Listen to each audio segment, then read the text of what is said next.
प्रभु यीशु मसीह का धन्यवाद हो आज के इस उम्दा और बेहतरीन मुबारक दिन के लिए, जिसमें हम सब एक बार फिर यहाँ पर जमा हुए हैं और आपको प्रभु यीशु मसीह के जी उठने की मुबारकबाद देते हैं। और ये जो दिन हमें मिला है, ये इसलिए मिला है कि हम परमेश्वर का धन्यवाद करें और उसके जी उठने की खुशी मनाएं।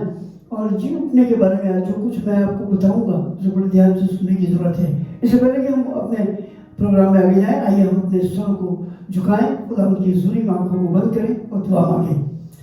कुदूस कुदूस रब्बुल अल्फाज, तेरी हमद और तेरी सितारिश, तेरी तारीफ, तेरा धन्यवाद और स्तुति और प्रशंसा और बड़ाई करते हैं।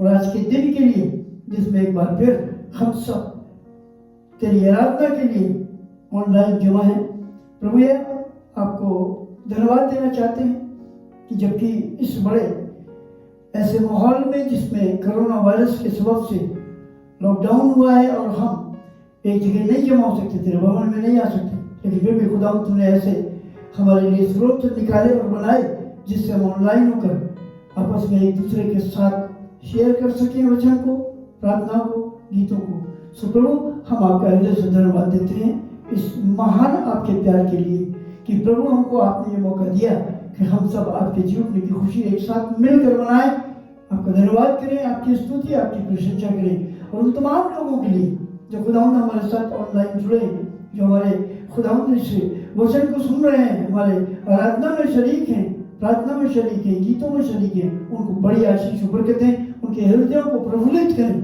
आनंदित करें और उनको अपने आगमन में शरीक होने की तैयारी बख्शें, ताकि हर एक जन खुदावंद तेरे राज का अजर मिरास बनकर प्रभु तेरे साथ हो। और जब तू आए तो तेरे साथ हर एक व्यक्ति बादलों पर पाया जाए। हम धन्यवाद देना चाहते हैं प्रभु अपने इस देश के लिए और अपने खुदावंद तमाम उन इंतजामकर्ताओं के लिए जो इस देश का संचालन कर रहे हैं, उनको भी आशीषित कर, अपने अनुग्रह दया के हाथों में ले। और इस आराधना को हम तेरे हवाले किया चाहते हैं, तेरी आत्मा की अगुवाई चाहते हैं। हमें हर एक से तू बोलो, बातचीत कर, विशेष रूप से मुझे नाचीज तुझे मदद पर फजल कर, मेरे होंठ और जुबान को छू, मेरे बुद्धि और ज्ञान को अपनी ओर आकर्षित कर, ताकि मैं घटूं आप बढ़े और मेरी अपनी बातें काटे उठाई जाए और जो तेरी आत्मा की अगुवाई हो उसमें आगे हम बढ़ सके। सब कुछ आपके बेटे अपने उद्धार करता है यीशु ख्रीस्त के नाम से मांगता हूँ, सुनकर ग्रहण कर लीजिए, आमीन। परमेश्वर का एक बार फिर हम धन्यवाद करेंगे और उसके नाम को महान कहेंगे कि उसने ये फिर से हमको मौका दिया। ये दूसरा मौका होगा हमारे लिए लाइव प्रोग्राम को लेकर आपके सामने हाजिर होने का। मैं खुदा का धन्यवाद करता हूँ आपके प्यार के लिए, आपके सपोर्ट के लिए, जो आपने बीते समय के हमारे इस वीडियो को दिखाया, हमें दिखाया और हमारी हौसला अफजाई की। खुदा आपको आशीष दे और इसी तरह आप हमारे साथ हमारे इस प्रोग्राम में शरीक रहें। और इसके लिए आप हमारे इस चैनल को सब्सक्राइब कीजिए, हमारे वीडियो को लाइक कीजिए, शेयर कीजिए और हमारे साथ जुड़े रहिए। और एक काम जरूर करिए कि बेल आइकन के बटन को जरूर दबाएं, ताकि आने वाले समय के लिए जो भी नोटिफिकेशंस हैं, जो भी इंफॉर्मेशन है, आने वाले वीडियोस या प्रोग्राम या जो भी हम इंफॉर्मेशन आपको देना चाहते हैं वो आप तक पहुंचे। इस बात को जरूर ध्यान में रखिएगा और इसी तरह अपने प्यार को बनाए रखिएगा। दूसरा मेरा आपसे ये आग्रह है कि जहाँ तक हो सके अपने जानने वालों को, अपने जिनसे आपके रिलेशंस हैं या जिनसे आप ताल्लुक़ रखते हैं, उनको इस चैनल के बारे में ज़रूर बताएं। हमारा उद्देश्य ये नहीं कि हमारा नाम बढ़े, लेकिन हमारा उद्देश्य है कि खुदा का कलाम इन अंतिम दिनों में हर एक पर्दे बशर के साथ पहुँचे। सो इस बात का बिल्कुल आपको बहुत अच्छे से ध्यान रखना है। मैं धन्यवाद फिर से करना चाहता हूँ, बहुत से लोगों ने हमारे इस प्रोग्राम को पसंद किया, हमारी हौसला अफजाई की और हमारे चैनल को सब्सक्राइब किया, हमारे वीडियो को लाइक किया और शेयर किया। इसी तरह आपका प्यार बना रहा तो हमें याद होगा कि आने वाले समय में और हम आपको प्रोग्राम के द्वारा, प्रभु के वचन के द्वारा आगे बढ़ाएं। प्रभु आप सबको आशीष दे। आइए हम चलते हैं आज के वचन में। और मैं विशेष रूप से ये कहना चाहता हूँ कि प्रभु के वचन में चलने से पहले हम एक गीत में चलेंगे।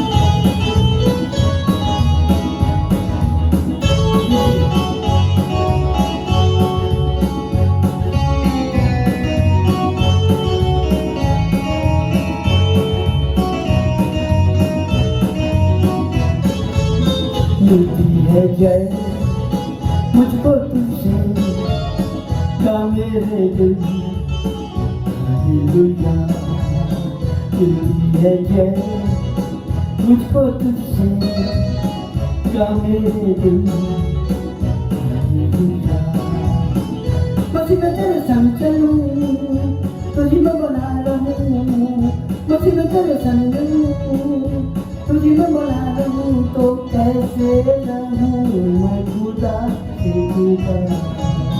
मिलती है जय मुझको तुझसे या मेरे दिल हालेलुया।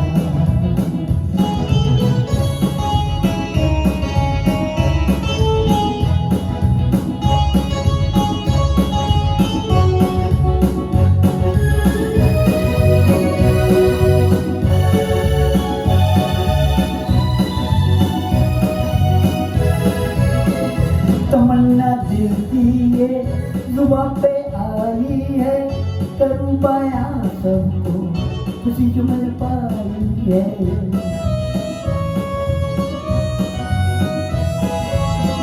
तमन्ना दिल की ये जुबां पे आई है, करूं पाया सबको खुशी जो मैंने पाई है। वो मेरे संग संग रहा जहाँ भी मैं बढ़ा चला, वो मेरे संग संग रहा जहाँ भी मैं बढ़ा चला, तो कैसे रहूं मैं खुदा से जुदा। मिलती है जय मुझको तुझसे या मेरे दिल हालेलुया। मिलती है जय मुझको तुझसे या मेरे दिल हालेलुया।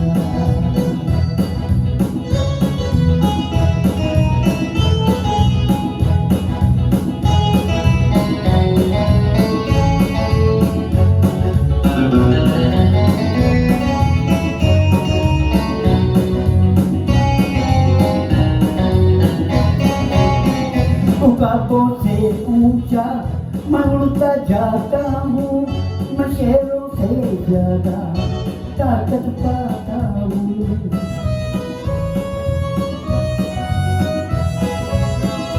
ख्वाबों से ऊंचा मैं उड़ता जाता हूँ, मैं शेरों से ज्यादा ताकत पाता हूँ।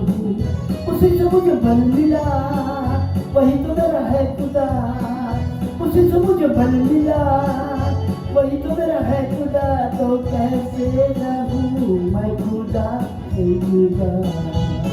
मिलती है जय मुझको तुझसे या मेरे दिल हालेलुया। मिलती है जय मुझको तुझसे या मेरे दिल हालेलुया। मुसीबत तेरे संग चलूं तुझी में बना रहूं, मुसीबत तेरे संग चलूं तुझी में बना रहूं, मैं अब ना रहूंगा खुदा से जुदा। मिलती है जय मुझको तुझसे या मेरे दिल हालेलुया।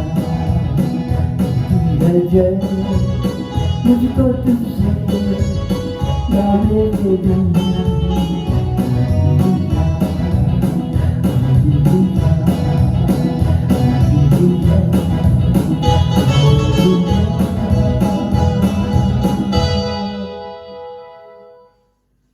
इस समय हम स्क्रिप्चर रीडिंग में चलेंगे, जो पहला क्रंथी उसका 15 बाब और उसके 20 आयत से 24 पद तक एक छोटी बच्ची जरूशा पैट्रिक के द्वारा पढ़ा जाएगा। Praise the Lord. आइए हम पढ़े पहला कुरिन्थियों उसका 15 अध्याय उसके 20 पद से 24 पद।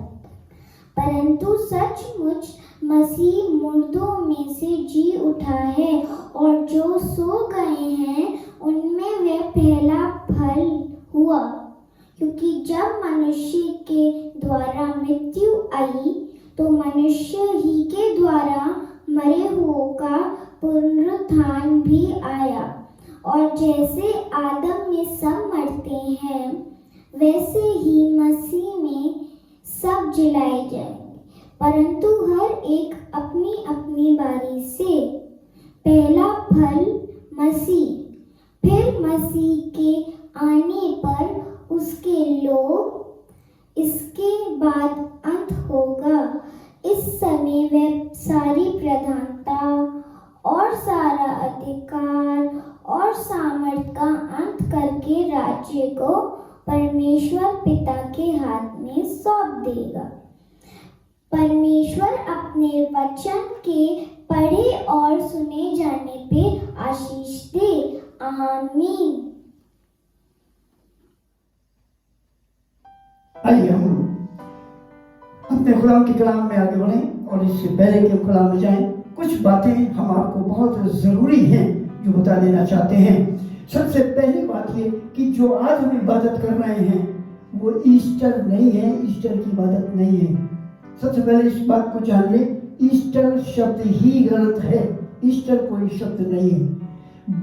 ये शब्द जो है वो है डे ऑफ रेजरेक्शन, खुदा के जी उठने को हम लोगों के साथ बांटने जा रहे हैं। हम ईस्टर मनाने नहीं जा रहे हैं। और अगर आप इस बात को नहीं जानते तो मैं आपको ये बात से बताकर इस बात को सुनाना चाहता हूँ कि ईस्टर शब्द आया कहाँ से।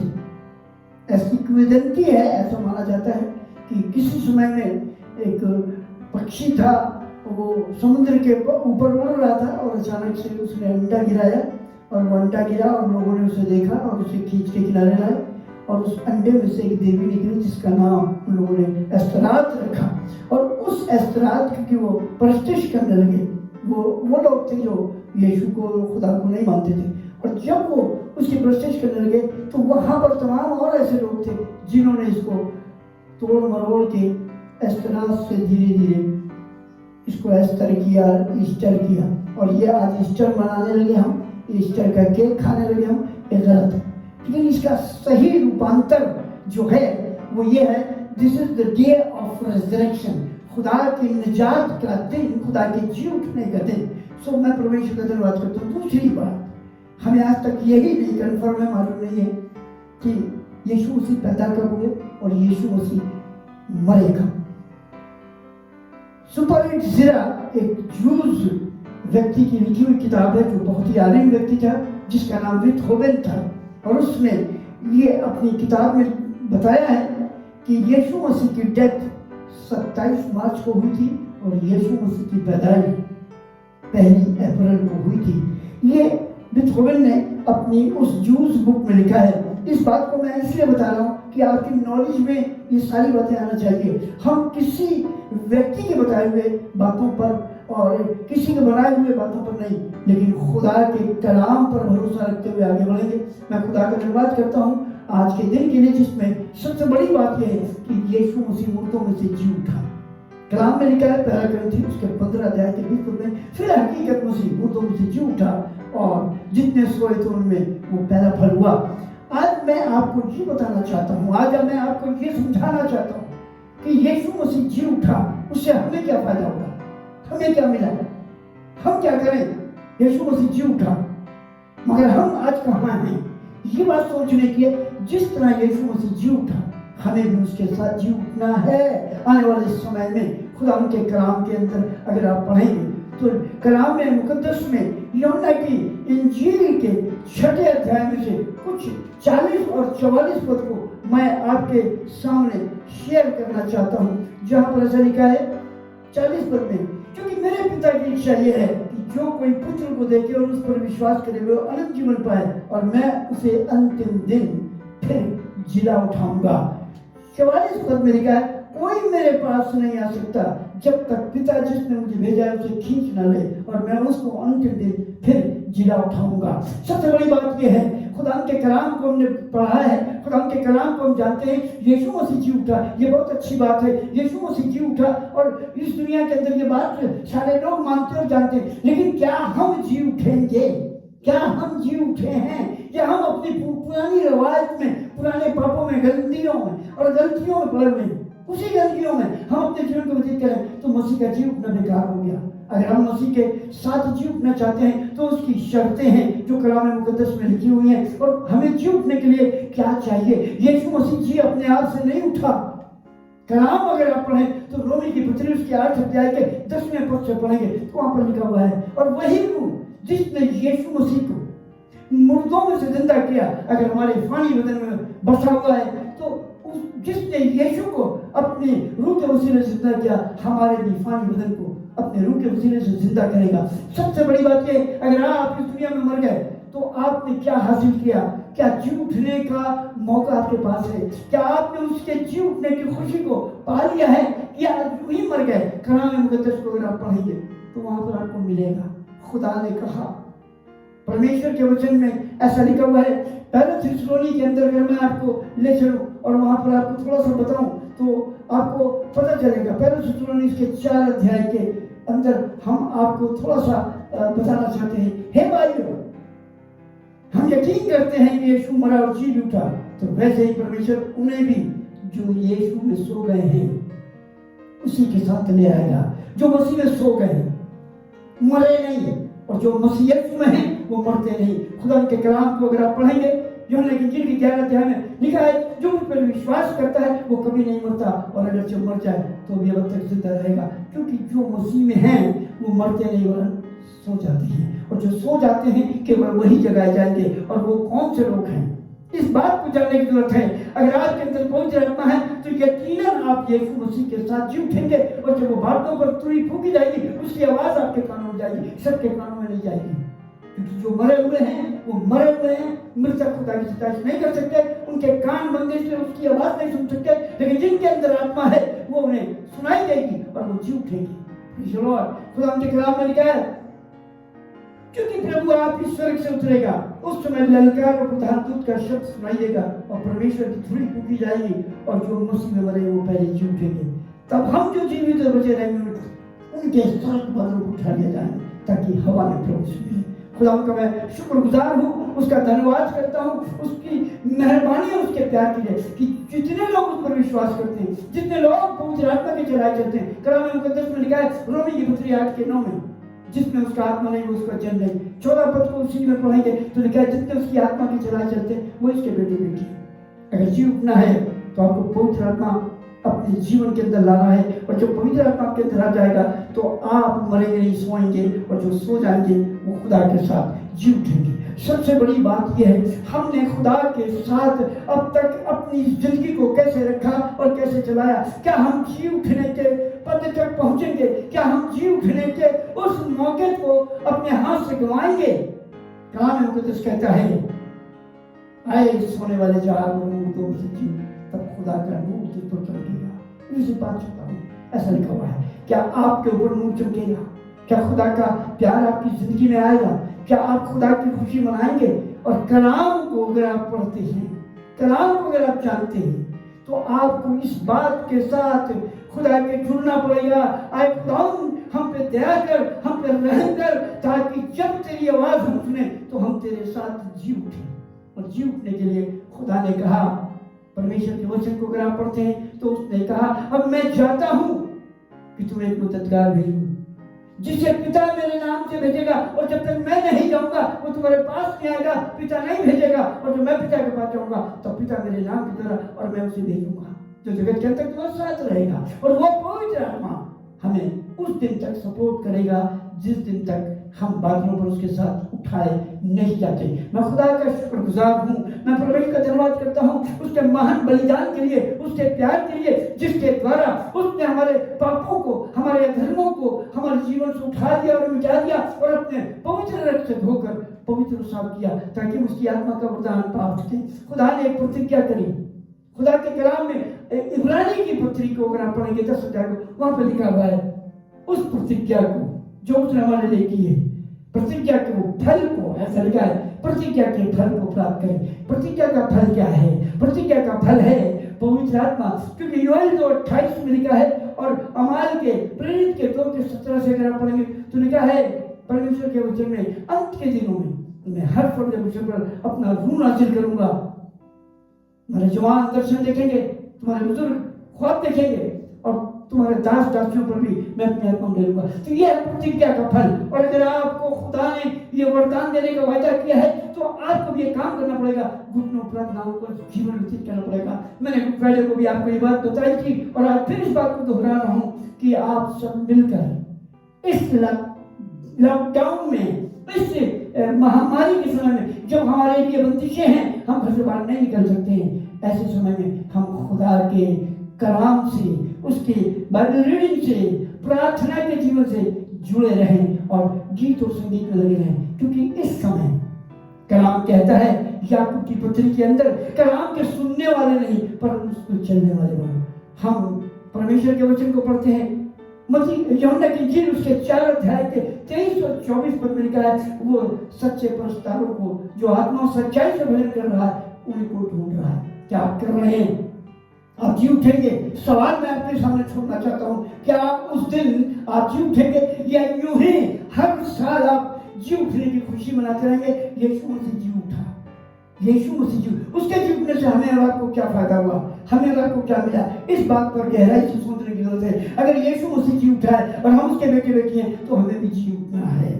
जिस तरह से यीशु मसीह पवित्र आत्मा के द्वारा जी उठा, हमें भी उसी आत्मा के द्वारा, जैसा भी हमने आपको रोमी की पुत्री के 8 अध्याय में बताया, हमारे अंदर अगर वो रूह बसा हुआ है तो हम भी उस आत्मा के द्वारा परमेश्वर के साथ बादलों पर पाए जाएंगे और उसके राज्य में प्रवेश करने पाएंगे। परमेश्वर को मैं धन्यवाद करता हूँ, उसके नाम की मदद सराही करता हूँ, उसकी हमद सितारिश करता हूँ कि उसने हमें और आपको अपने प्रेम में खींचा है।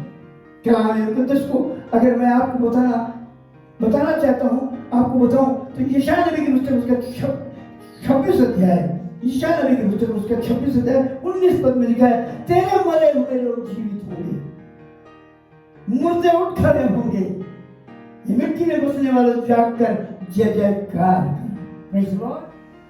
कलाम मुकद्दस को हमने सुना है, अभी हमने आपको बताया यशायाह नबी की पुस्तक के 26 अध्याय के 19 पद में, तेरे मरे हुए लोग जीवित होंगे, मुर्दे खड़े होंगे, हे मिट्टी में बसने वाले जाग कर जय जयकार करो, क्योंकि तेरे ज्योति उत्पन्न होती है, पृथ्वी मुर्दों को लौटा देगी। कहने का मेरा मकसद ये है कि कौन लोग जीवित होंगे, कौन से मुर्दे जीवित होंगे, ये मैं आपको ये बताना चाहता हूँ। कैसे जीवित होंगे? जिंदा करने वाली तो यूहन्ना 6:63 में लिखा है, जिंदा करने वाली तो रूह है, जिस्म से कोई फायदा नहीं। अगर हमारे अंदर यीशु मसीह का पवित्र आत्मा बसा हुआ है तो उसी के द्वारा हम जिंदा किए जाएंगे। सबसे खास बात है, कौन हमें संभालेगा, कौन हमें बताएगा? परमेश्वर की आत्मा की अगुवाई अगर हमारे जीवन में नहीं है तो हम कुछ भी कर नहीं पाएंगे। कलाम मुकद्दस क्या कहता है, परमेश्वर का वचन क्या कहता है? एक और आयत को अगर हम देखें, यशायाह नबी की पुस्तक के 28 अध्याय के 26 पद को, वहां लिखा है, क्योंकि उसका परमेश्वर उसको ठीक ठीक काम करना सिखलाता और बतलाता है। परमेश्वर क्या बतलाता है? ये पवित्र आत्मा बतलाता है। और परमेश्वर का आत्मा हमें गाइड करता है कि हम उसके साथ कैसे चलें, कैसे आसमानी मकाम के वारिस बनेंगे। ये परमेश्वर का आत्मा हमको सिखाता है, हमको बताता है और हमें अपने साथ चलने की अगुवाई देता है। मैं खुदा का हृदय से धन्यवाद करता हूँ। खुदा के कलाम में लिखा है, आए खुदावन तू हमें जिला, हमारे जीवन में कैसे जिलाएगा? इस दुनिया में अगर हम बहुत साल तक जिंदा रहें, बहुत साल तक जीवित रहें और परमेश्वर के राज के वारिस ना हो तो क्या फायदा है? इसलिए जिंदा रहने का मकसद ये है कि हम सर्वदा जैसे उसने हमसे वादा किया है, हम परमेश्वर के साथ अनंत जीवन में रहें। जिंदा करने के लिए परमेश्वर ने अपना पवित्र आत्मा में दिया, क्योंकि जिंदा करने वाली रूह है। और जब परमेश्वर का रूह हमें वास करता है, अभी मैंने आपको बताया, परमेश्वर का आत्मा जब हमारे अंदर है वही हमको जिंदा करेगा। कलाम के अंदर हम आपको एक जगह और ले जाना चाहते हैं। यूहन्ना की इंजील के 14 अध्याय के 25 पद से लिखा है, ये बातें मैंने तुम्हारे साथ रहते हुए तुमसे कही, परंतु सहायक अर्थात पवित्र आत्मा जिसे पिता मेरे नाम से भेजेगा, वो तुम्हें सब बातें सिखाएगा और जो कुछ मैंने तुमसे कहा है वो सब तुम्हें याद दिलाएगा। मैं तुम्हें शांति दिए जाता हूँ, शांति देता हूँ जैसे संसार देता वैसे नहीं देता। पवित्र आत्मा के ऊपर जोर दिया गया है। खुदा का कलाम कहता है हमें जिंदा रहना है तो हमें पवित्र आत्मा के द्वारा, और जब हम पवित्र आत्मा को अपने हृदय में बसा के रखेंगे, कलाम मुकद्दस को अगर आप पढ़ेंगे तो कलाम में ज़बूर कहता है 51 ज़बूर में, मुझे स्थिर आत्मा नए सिरे से मेरे बातिन में डाल दे। मेरी आत्मा को नया करने के लिए पवित्र आत्मा की जरूरत है। और वो कह रहा है, आए खुदावंद नए सिरे से अपनी आत्मा मेरे बातिन में डाल दे। और जब आत्मा बातिन में नए सिरे से आती है तो हम नए मखलूक बन जाते हैं और नए मखलूक बनकर खुदा के साथ चलते हैं। यहाँ पर मैंने भी आपको बताया, कुरान के कलाम में लिखा है, सहायक अर्थात पवित्र आत्मा जिसे पिता मेरे नाम से भेजेगा, वो तुम्हें सब बातें बताएगा, बातें सिखाएगा। क्या आप आत्मा की सिखाई चलते हैं?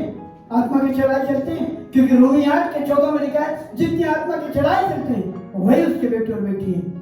एक जगह और ले जाना चाहता हूँ, यूहन्ना की इंजील के 16 अध्याय के 12 पद से ऐसा लिखा हुआ है, मुझे तुमसे और भी बहुत सी बातें कहनी है, परंतु अभी तुम उसे सह नहीं सकते। क्यों नहीं सह सकते? क्योंकि खुदा के कलाम में पवित्र आत्मा जब बात करता है, इंस्पायरिंग मैसेज होता है, तो उसे सह नहीं पाते, क्योंकि हमारे अंदर आत्मा नहीं होता। और जब हमारे अंदर आत्मा होता है तो आत्मा आत्मा की बात समझता है और हम इंस्पायर होते हैं। कलाम को अगर हम पढ़ते हैं तो हमें कौन बताएगा? पवित्र आत्मा बताएगा। मैंने कई बार आपको बोला कि जब पवित्र आत्मा आता है तो हमें बहुत सी बातें सीखने को मिलती है, वो हमें सिखाता है। क्या लिखा है 13 पद में, परंतु जब वो अर्थात सत्य का आत्मा आएगा तो तुम्हें सब सत्य का मार्ग बताएगा, क्योंकि वो अपनी ओर से ना कहेगा, परंतु जो कुछ सुनेगा वही कहेगा और आने वाली बातें तुम्हें बताएगा। वो मेरी महिमा करेगा, क्योंकि वो मेरी बातों में से लेकर तुम्हें बताएगा।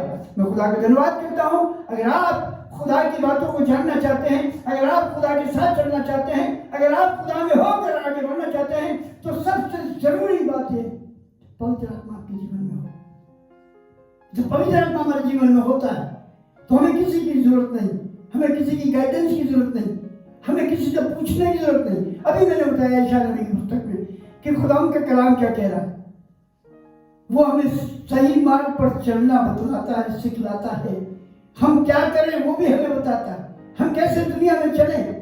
क्योंकि कलाम मुकद्दस को अगर आप पढ़ें, यशायाह नबी की पुस्तक में लिखा है, जब तुम दाहिने मुड़ो और जब तुम बाएं मुड़ो, पीछे से धीमी आवाज सुनोगे, ये हमारा चलो। कौन है जो पीछे से सुन रहा है, जो हमें आवाज सुना रहा है? कौन है जो पीछे से हमको बता रहा है? अभी हमने पढ़ा, जब मेरा आत्मा आएगा तो वो हमें सत्य का मार्ग बताएगा। पीछे से धीमी आवाज आएगी पवित्र आत्मा के चढ़ाई चलने के लिए, हमको खुदा के राज में दाखिल होने के लिए। कई बार हम गीत गाते हैं, दरवाजा जब बंद हो जाएगा फिर मौका ना पाओ। आंखें खोलो, अभी मौका है, अभी आत्मा मिल रहा है। लेकिन एक बार अगर आप कलाम को पढ़ते हैं, उस पर गौर करते हैं, तो कलाम को पढ़िए। थिस्सलुनीकि की पुत्र पहले थिस्सलुनीकि के 2:9 में लिखा हुआ है। कलाम क्या कह रहा है? कलाम में लिखा हुआ है, मैं आपको पढ़ के सुनाना चाहता हूँ, बहुत ध्यान से सुनिएगा। कलाम में लिखा हुआ है, थिस्सलुनीकि जी,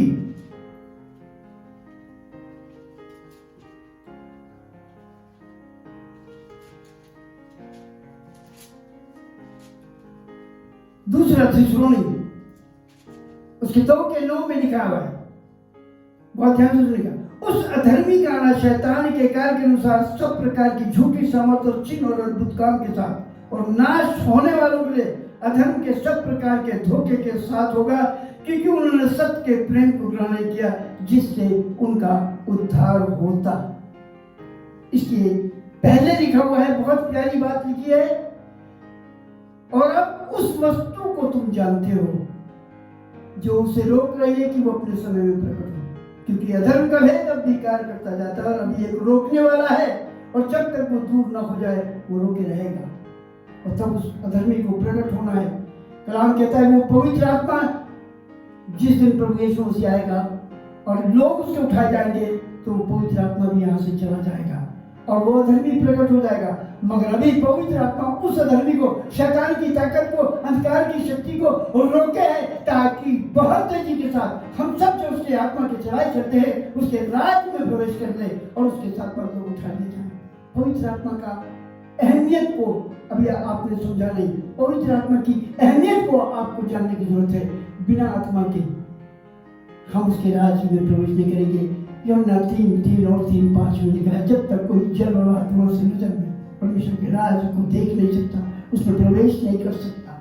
खुदा उनका मैं हृदय से धन्यवाद करता हूँ इस सुंदर मौके के लिए और परमेश्वर की इस बड़ी आशीष के लिए जो आपके बीच में खुदा ने कर रखी है, और हमें और आपको भी ये तौफीक बख्शी कि हम उसको समझ पाएं, ताकि हम खुदा की आवाज़ को सुन के जिंदा हो जाएं। हम यीशु मसीह को जिला रहे हैं बहुत सालों से, उसकी जिंदा होने की खुशी मना रहे हैं, लेकिन हम जिंदा हुए कि नहीं ये सोचने का विषय है। और इसलिए मैं आपसे यही निवेदन करता हूँ, इस बात पर गौर करिए कि क्या जब यीशु मसीह जिंदा हुआ तो हम जिंदा हो सकते हैं?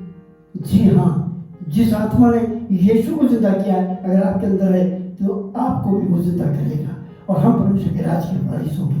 मैं खुदा उनका हृदय से धन्यवाद देता हूँ और यहीं पर अपने इस वचन को थोड़ा विराम देना चाहता हूँ, रोकना चाहता हूँ, और एक गीत के द्वारा हम इस समय आगे चलेंगे और उस गीत के बाद हम खुदा का धन्यवाद करते हुए फिर इस मैसेज में कंटिन्यू करेंगे और आपको हम इस मैसेज में आगे ले जाएंगे।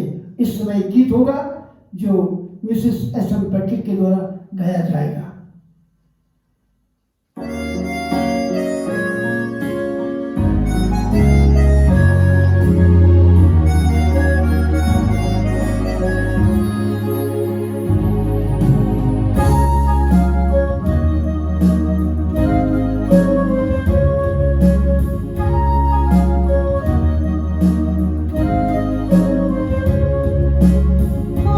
सूरत है मसीह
परमेश्वर को मैं धन्यवाद करता हूँ एक बार फिर दोबारा आपके साथ मैसेज में जुड़ने के लिए। और मैं यहाँ पर आपको कुछ बातें ऐसी ज़रूर बताना चाहता हूँ जो मैं आपसे अभी बता रहा था, और मैं उन बातों को आपके सामने कंटिन्यू करना चाह रहा हूँ कि हमारे जीवन का मकसद क्या है। हमने अभी तक खुदा के जीवन को अपनी जिंदगी में किस तरह से लिया। क्या मैंने कई बार देखा है, कई बार मैंने इस बात के ऊपर गौर किया है कि लोग गुड फ्राइडे के दिन कहते हैं वो हमारा खुदा सूली पे लटका हुआ है, और गम मनाते हैं, दुख मनाते हैं, लेकिन ऐसा नहीं है, ऐसा नहीं है। खुदा यीशु मसीह कभी लटका था, 2000 साल पहले ये हादसा हुआ, लेकिन आज हमें दुखी करने के लिए नहीं, खुश करने और खुशी देने के लिए वो शरीर पर लगा। लेकिन उसका मूल कलाम में लिखा है यशायाह 53 में, हमने उसका मूल्य न जाना। उसने हमारे दुखों को अपने ऊपर ले लिया। वो ऊन कतरने वाली भेड़ के समान खामोश रहा, सब कुछ सहता रहा, इसलिए नहीं कि वो कमजोर था, इसलिए कि उसके मार खाने से चंगे हों और परमेश्वर की आशीषों को प्राप्त करें, उसके पवित्र आत्मा को प्राप्त करें। कलाम के को अगर आप पढ़ते हैं, एक बार फिर आपके सामने लाना चाहता हूँ। यूहन्ना की इंजील के 5 अध्याय के 28 पद को हम पढ़ेंगे, जहाँ पर 28-29 में लिखा हुआ है, इससे अचंभा मत करो, क्योंकि वो समय आता है कि जितने कब्रों में हैं उसका शब्द सुनकर निकलेंगे। जिन्होंने भलाई की है वो जीवन के पुनरुत्थान के लिए जी उठेंगे, और जिन्होंने बुराई की है वो दंड के पुनरुत्थान के लिए जी उठेंगे। बहुत बेहतरीन बात यहाँ लिखी हुई है।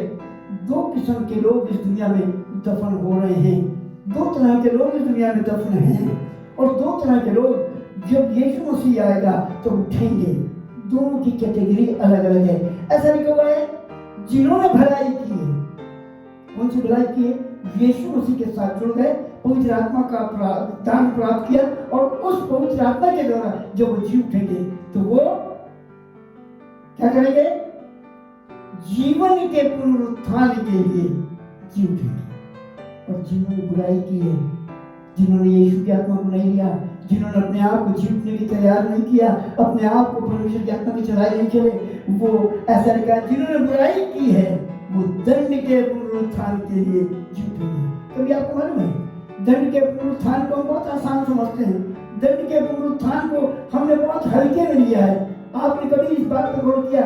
बहुत लोग कहते हैं मरने के बाद ही हमारा क्या होगा, किसने देखा है, कौन जानता है मरने के बाद क्या होगा। आपको मालूम होना चाहिए, इस शरीर के द्वारा हम नरक में डाले जाएंगे। हम आत्मा की तरह, हम मर गए, हमारा शरीर यहाँ चला दिया गया, हमारा शरीर दफना दिया गया, वो मट्टी बन गया। इट मीन्स कि हम खत्म हो गया, सब कुछ, अब कुछ नहीं होगा। No never. जितने शरारत के फर्जंद हैं, जितने गुनहगार हैं, जितने नरकवासी हैं, उन्हें ये शरीर फिर दिया जाएगा, और ये शरीर वहां पर चलाया जाएगा। आपको उस पीला का अंदाज है? कभी आपने इस बात पर गौर किया कि अगर आपको नरक में जाना पड़ा तो क्या करेंगे? स्वर्ग में जाने की खुशी सबके पास है। और आपको मालूम है, मैंने बीते दिन भी आपको बताया था, फ्राइडे के दिन प्रकाश 7:9 में लिखा है, और एक बड़ी भीड़ खुदा के तख्त के सामने सफेद पोशाक और खजूर की डाली लिए खड़ी है, क्या आप उसमें होंगे? पिछली बार आपने एक गीत सुना था, आखिरी नरसिंगा फूका जाने वाला है, क्या तुम वहां होगा? क्या हम तैयार हैं? खुदा के कलाम को हमने पढ़ा है, खुदा के कलाम को हम जानते हैं। आखिरी नरसिंगा अगर फूका गया, क्या आपको सुनाई देगा? सब नहीं सुन पाएंगे, सबको नहीं पता चलेगा। यहाँ पर एक आयत से मैं आपको और रूबरू बनाना चाहता हूँ।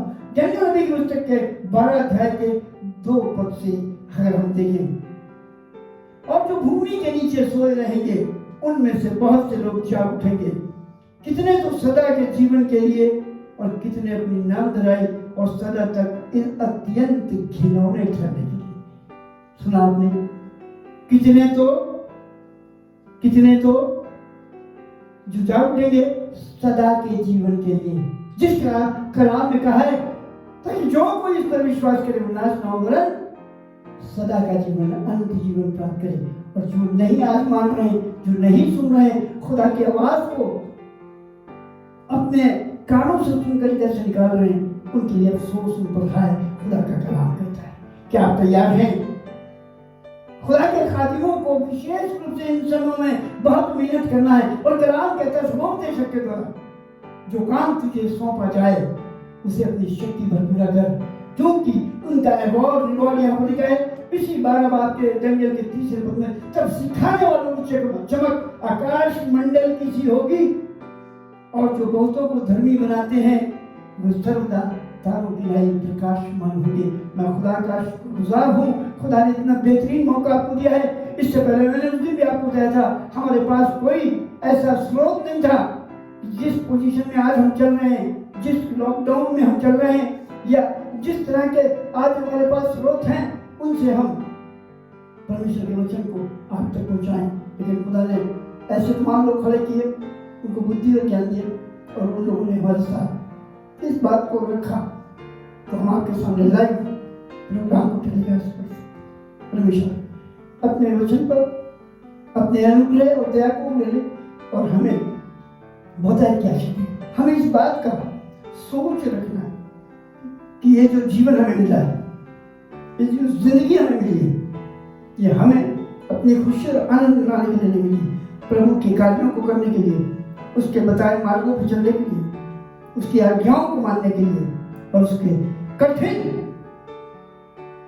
आज्ञाएं नहीं, कलाम में लिखा है उसका प्रेम ये है कि उसकी आज्ञाओं को माने और उसकी आज्ञाएं कठिन नहीं। इसलिए मैं आपको यही बात कहना चाहता हूँ, एक बार फिर दोबारा आपसे यही कहना चाहता हूँ कि आप सब मिलकर दुआ करें। ये हमारे दुआओं का नतीजा होगा कि हम, कलाम में लिखा है, ज्यों ज्यों दिनों को नजदीक आते देखते हो, जमा होने से बाज ना हो, निरंतर प्रार्थना करते रहो। प्रार्थना कर रहे क्या? कलाम में लिखा है, परमेश्वर के वचन में लिखा है, यिर्मयाह 33:2 में, मुझसे प्रार्थना कर और मान तो मैं तुझे बड़ी बड़ी बातें बताऊंगा जो तू अभी नहीं समझता। पहला कुरिन्थियों 12 अध्याय में लिखा है, आत्मा के वरदान अगर आपके पास हैं तो खुदा का कलाम कहता है, इल्मियत का कलाम, दानिश का कलाम, यह आपको मिलेगा, नबूवत आप करेंगे। बहुत से लोग, मैं आपको बता दूं, अन्य भाषा पर ही ठहरे रहते हैं, उससे आगे नहीं बढ़ते। लेकिन खुदा के कलाम को पढ़ेंगे तो पौलुस कहता है पहले कुरिन्थियों की 14 अध्याय में, हम खाली अन्य भाषा में ही कायम न रहें। मैं चाहता हूँ हर एक अन्य भाषा पढ़े, लेकिन उससे बढ़कर चाहता हूँ कि हर एक जन नबूवत करे, क्योंकि नबूवत से तमाम लोगों पर असर होता है। उसने अगर आप पहले कुरिन्थियों की 14 अध्याय को पढ़ें पूरा, तो आपकी आंखें खुलेंगी कि हम किन तरीकों को इस्तेमाल कर रहे हैं। हम अपने आप को धर्मी बनाना चाहते हैं। धर्मी कौन है? कोई नहीं, एक भी नहीं सिवाय मसीह के, मगर धर्मी वो है जिसे खुदा यीशु मसीह धर्मी बनाता है, और धर्मी वो है जो उसके साथ जी उठेंगे। कलाम कहता है, परमेश्वर के वचन को अगर आप पढ़े, ज़बूर 19 की तरह कहा गया है, धर्मी खजूर के दरख्त के माने सर्वदा लहराते रहेंगे। परमेश्वर को मैं धन्यवाद करता हूँ, धर्मी जन लज्जित नहीं होंगे, धर्मी जन कभी भी गिरेंगे 7 बार उठेंगे। लिखा है धर्मी 7 बार गिरेगा उठ जाएगा, परमेश्वर आपको उठाएगा। खुदा का आत्मा अगर आपकी जिंदगी में, वही उठाएगा। ऐसा नहीं है धर्मी जन पाप करता रहे और उठ जाएगा। अगर आत्मा नहीं है तो कुछ नहीं कर पाएगा। मैं आपको बताना चाहता हूँ, न्यायियों की पुस्तक के 16 अध्याय को अगर आप पढ़ेंगे तो वहां पर एक बहुत खूबसूरत बात लिखी है। समसून माँ के पेट से नजीर था, लेकिन गलत काम को करने की वजह से एक बहुत प्यारा हादसा वहां पर लिखा है। जब पवित्र आत्मा आता है तो बल से आता है और इतना जबरदस्त तरीके से आता है, आपकी कंट्रोल के बाहर हो जाता है। अगर आप कुरान को पढ़ेंगे तो लिखा है, और खुदा का आत्मा बल से शाऊल के ऊपर उतरा और वो रात भर नंगा पड़ा रहा। ऐसा लिखा है, जब गाते बजाते हुए खुदा के संदूक को लेकर दाऊद आ रहा था तो नाचने लगा, कपड़े इधर उधर हो गए और नाचने लगा। उसकी पत्नी मिकल ने भी उसकी बदनामी करी, बेइज्जती करी, लेकिन वो कहने लगा, मैं खुदा के लिए इससे भी ज्यादा नहीं छूटूंगा। मैं खुदा का धन्यवाद करता हूँ। क्या आप इतने दीवाने हैं परमेश्वर के लिए? क्या आप इतने दीवानगी से परमेश्वर को प्यार करते हैं कि आप उसके लिए अपना सर्वस्व निछावर करते हैं? और जिस समय आत्मा चला जाता है, कलाम को पढ़ेंगे, न्यायियों की पुस्तक को मैं बता रहा हूँ, ऐसा लिखा है, और जब समसून से उस स्त्री ने कहा कि देख, पलिश्ती तुझे पकड़ने आए हैं और अभी तुझे बांध के ले जाएंगे, उसने सोचा कि मैं बाहर जाऊंगा, अपने आप को झटकूंगा और फिर मेरी ताकत आ जाएगी। लेकिन वहां पर एक आयत बहुत खूबसूरती की है, उसे नहीं मालूम था कि परमेश्वर का आत्मा उसे छोड़कर चला गया। और उसकी हालत क्या हुई ये आपसे छिपी नहीं है। उसे तुरंत लोगों ने पकड़ लिया और उसकी आंखों को फोड़ दिया, ताकि कलाम जैसा बोलता है ज़बूर नबी 34:5 में, जिन्होंने उसकी ओर नजर की उनके चेहरे प्रकाशमान हुए। आंखें फोड़ देंगे तो क्या देखेंगे? इसलिए इस दुनिया के खुदा ने, जहान के खुदा ने हमारी बुद्धि को अंधा कर दिया है, ताकि उसके तेजो में सुसमाचार का प्रकाश हम पर न चमके। खुदा उनका मैं धन्यवाद करता हूँ, उसने हमारी आंखों को खोला है, हमें शक्ति दी है, अपने आत्मा के धन और दानों से परिपूर्ण किया है, ताकि हम उसके साथ उसकी बड़ी मेहरबानी और उसके प्यार में आगे बढ़ें। मैं परमेश्वर का धन्यवाद करता हूँ। प्रभु आप सबको बहुतायत की आशीष दे और अपनी महिमा के लिए इस्तेमाल करे।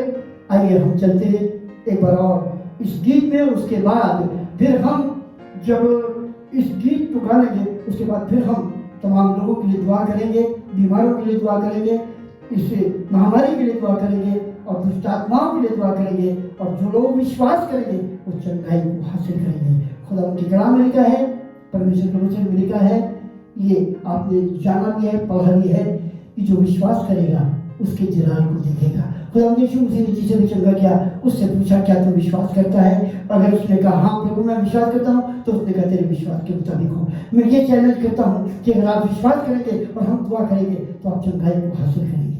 और जो विश्वास नहीं करेगा वो कलाम में लिखा हुआ है, वो कुछ भी हासिल नहीं करेगा। तो विश्वास के साथ कर्म भी होना चाहिए आपके जीवन में। प्रार्थना से पहले एक बार फिर हम एक गीत में जाएंगे जो भाई जेविस पैट्रिक के द्वारा गाया जाएगा।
क्यों चिंता करता है?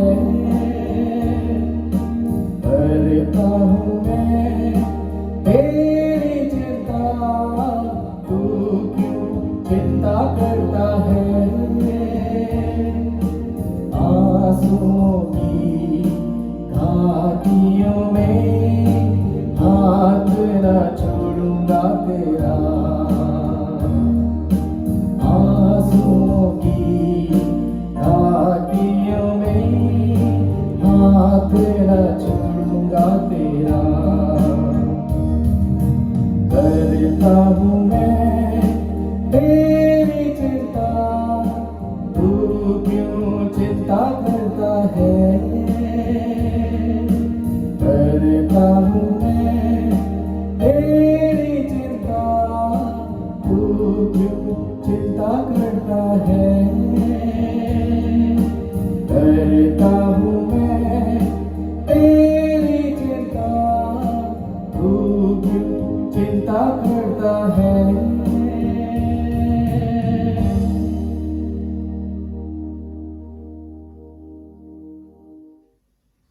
आइए हम इसमें फिर से प्रार्थना में जाएंगे और विशेष रूप से उन तमाम लोगों के लिए दुआ करेंगे जो खुदाई की ओर नजरें लगाए हुए हैं, जिनकी लिस्ट हमारे पास है, जिन्होंने अपने नाम हमारे पास भेजे हैं।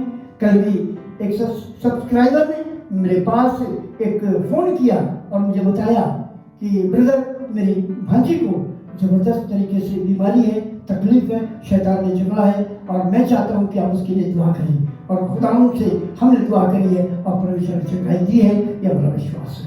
अगर आप भी किसी बड़ी बीमारी से परेशान हैं, शैतान की ताकतों से परेशान हैं, तो आप विश्वास करिए, हम आपके लिए दुआ करने जा रहे हैं और आप दुआ में शरीक होंगे। फिर से मैं आपसे यही कहना चाहता हूँ, आप जहाँ भी हैं अपने घुटने टेक सकते हैं, आप जहाँ भी हैं खड़े हो सकते हैं, आप जहाँ भी हैं अपने हाथों को उठा सकते हैं। कलाम में लिखा है, आप कहेंगे कि अपने हाथों को हम क्यों उठाएं? कलाम में लिखा है, जब इजरायली लोग हारने लगे और मूसा पहाड़ पर था तो अपने हाथों को उठा के खुदा से दुआ कर रहा था, और जब तक उसके हाथ उठे रहते थे तब तक वो जीत हासिल करते थे, और जब जब वो कमजोर होकर हाथ नीचे करता था तब तब इजरायली हारने लगते थे। और ये बात हारून और हूर ने देखी और वो दौड़ के गए, और एक तरफ हारून ने और एक तरफ हूर ने उसके हाथ को ऊपर किया, और वो तब तक थामे रहे जब तक पूरी तौर से इजरायली कौम जीत नहीं गई। आज भी अगर आप शैतान पर जय प्राप्त करना चाहते हैं तो आज हारून और हूर को आपके हाथ के पकड़ने की जरूरत नहीं, यीशु मसीह को अपने हाथ पकड़ा दीजिए, वो आपके हाथ को पकड़ लेगा और आप चंगाई को हासिल करेंगे। दुआ करें। सर्वशक्तिमान, जीवित, महान, दयालु, अनुग्रहकारी, हम आपको फिर से एक बार धन्यवाद देना चाहते हैं। और जितने लोग हमारे साथ विश्वास के साथ इस प्रार्थना में शरीक हैं, हमने उनको बताया है, प्रभु पहले भी बताया है, जो बीमारी है उस बीमारी पर अपना हाथ रखें। यदि कोई बीमारी जहां पर वो हाथ नहीं रखते, अपने सीने पर दाहिना हाथ रखें। और खुदावंद, तेरे अनुग्रह की दृष्टि, तेरे प्यार की दृष्टि, तेरी शिफा और चंगाई उनकी देहों को छूले। Holy Spirit, touch everyone. Jesus, touch everyone. Every illness, sickness, weakness, I command you in Jesus' name, go right now and release everybody and do your miracle in every person. Holy Spirit, touch everyone, heal everyone and use for your glory. प्रभु की गवाही के लिए खड़ा कर। परमेश्वर उन तमाम बीमारियों को जो बड़ी से बड़ी हैं, प्रभु जी तेरे सामने महत्व नहीं रहती। बीमारी कोई भी क्यों ना हो, छोटी हो या बड़ी हो, प्रभु यीशु मसीह तुमने हर एक बीमारी को अपने ऊपर उठा लिया है, हर एक बीमारी को तुमने अपनी देह पर लिया है। प्रभु जी उन तमाम बीमारियों को मैं यीशु मसीह के नाम में कर्स करता हूँ, शापित करता हूँ, झड़क कर डांट कर देता हूँ, उन देहों को छोड़ दे। और जितने विश्वास के साथ अपने हाथ को अपनी बीमारी पे या अपने सीने पर रखें, वो चंगाई को हासिल करें। प्रभु यीशु मसीह समय हम उन दुष्ट आत्माओं के सताए हुए लोगों के लिए दुआ करते हैं, जो जादू, गंडे, जिन, भूत, प्रेत, पिशाच की शक्ति से, शैतानी ताकतों, अधिकार की शक्तियों से घिरे हुए हैं और परेशान हैं और बड़ी दुख तकलीफ की जिंदगी व्यतीत कर रहे हैं। शैतान उनको हलाक को बर्बाद करने पर लगा हुआ है। प्रभु यीशु मसीह शैतान की हर एक चालाकी को, शैतान के हर एक दांव को हम यीशु मसीह तेरे सामर्थी नाम में भस्म करते हैं। हर एक दुष्ट आत्मा की सौंप हम तुम्हें यीशु मसीह के नाम में हुक्म देते हैं, उन देहों को जहां अभी तक तुमने निवास किया छोड़ दो, क्योंकि वहां तुम्हारा निवास नहीं। वो यीशु का घर है और यीशु का निवास है। उसे खाली करो ताकि वो धोकर साफ किया जाए और यीशु का निवास वहाँ हो। प्रभु जी हर एक दुष्ट के अधिकार के कामों को हर एक देश से मिटा दीजिए और उन्हें काबलिश पर चुकाई दीजिए। प्रभु जी इस समय हम उन लोगों के लिए दुआ करते हैं जो आत्मिक रूप से कमजोर हैं, जो प्रार्थना में कमजोर हैं, जो बाइबल रीडिंग में कमजोर हैं, जो प्रभु अपने आप में कमजोर हैं, जो प्रभु तेरे साथ बढ़ना तो चाहते हैं लेकिन तमाम ऐसी चीजें हैं, दुनियावी बातें हैं, टेंशन हैं, चिंताएं हैं जो उन्हें तेरे पास आने से रोक। खुदा उनको भी तौफीक बख्श दे कि वो घुटनों का प्रार्थना का जीवन व्यतीत करे और प्रभु अपनी जिंदगी को तेरे सामने उड़ेल सके, अपने आप को खाली करे और तेरी आत्मा को मांगे। तेरे वचन में लिखा तुमने आज तक मेरे नाम से कुछ नहीं मांगा, मांगते तो पाते। प्रभु जी आज हम तुझसे यही प्रार्थना करना चाहते हैं, अपनी प्रतिज्ञा को, अपने वायदों को जो तूने अंत के दिनों के लिए किया है हर एक फर्द को शत पर पूर्ण कर दे ताकि हर एक जन तेरी आत्मा के द्वारा आशीषित हो पाए। हर एक को, मुझे, मेरी कलीसिया को सुनने वाले हर एक भाई बहन को आशीष दे यीशु के नाम से, आमीन। आइए हम प्रार्थना करें। लॉर्ड्स प्रेयर में चलें। आए हमारे बाप, तू जो स्वर्ग में है, तेरा नाम पवित्र माना जाए, तेरा राज आए, तेरी मर्जी से स्वर्ग में पूरी होती पृथ्वी में पूरी हो। हमें रोज की रोटी आज हमें बख्श दे और जिस तरह तेरे कसूर वालों को माफ कर तुम्हारे कसूर को माफ कर। हमें आज़माइश में न पड़ने दे बल्कि बुराई से बचा कि बादशाह दुरुस्त चला हमेशा तेरी है, आमीन। और खुदा यीशु मसीह का फजल, खुदा बाप की मोहब्बत और पाक की शरकत मुझे ईमानदार के साथ अब से लेकर जब तक उसी दोबारा ना होती है, आमीन। इससे पहले कि हम इस इबादत में अंत करें, मैं आपको एक बार फिर ये बताना चाहता हूँ, जो दुआ हम करते हैं हमारे बाप की, इस पर जरा सा ध्यान दीजिए। हम लोग दुआ करते हैं हमारे बाप जो आसमान पे है। हमारा बाप आसमान पे नहीं है, हमारा बाप स्वर्ग में है। कल आपने लिखा है, हिंदी में भी अगर आप पढ़ेंगे और इंग्लिश में भी पढ़ेंगे तो वहाँ पे लिखा है हेवन।